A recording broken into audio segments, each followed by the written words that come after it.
The Louisiana Purchase by Sophia, Maddy, and Ava. From the Appalachian Mountains to the Mississippi River was known as the West. It was completely unknown, and the only known homes were to Native Americans. The land was already being negotiated between France and Spain. Territory west of the Mississippi was already owned by France and parts of Spain. A valuable port in New Orleans was highly wanted by America. However, if we wanted to own it, it would bring us to the brink of war.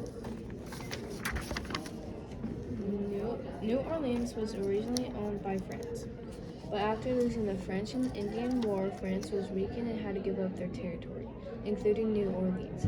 Later, Spain gave back the land to Napoleon. Napoleon was planning on to colonize America entirely, which would start another war. Instead, America offered to buy New Orleans.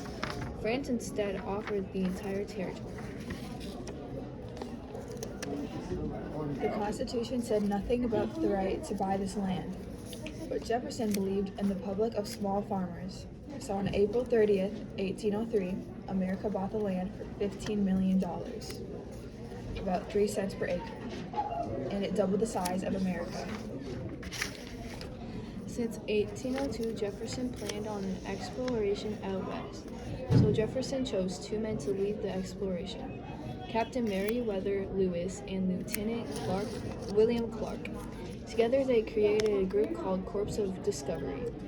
Clark brought this African-American slave York, who had great hunting skills.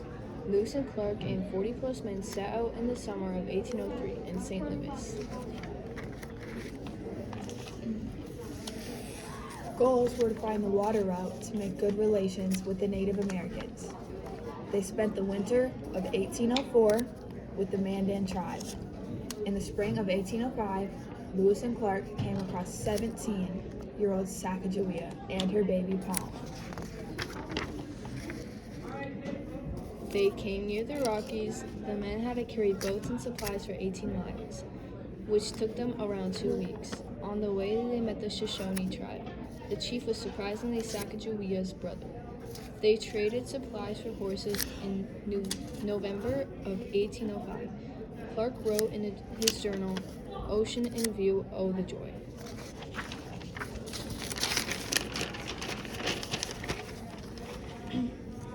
While Lewis and Clark explored the northern part of the Purchase, Zebulon Pike explored the southern part of the Purchase.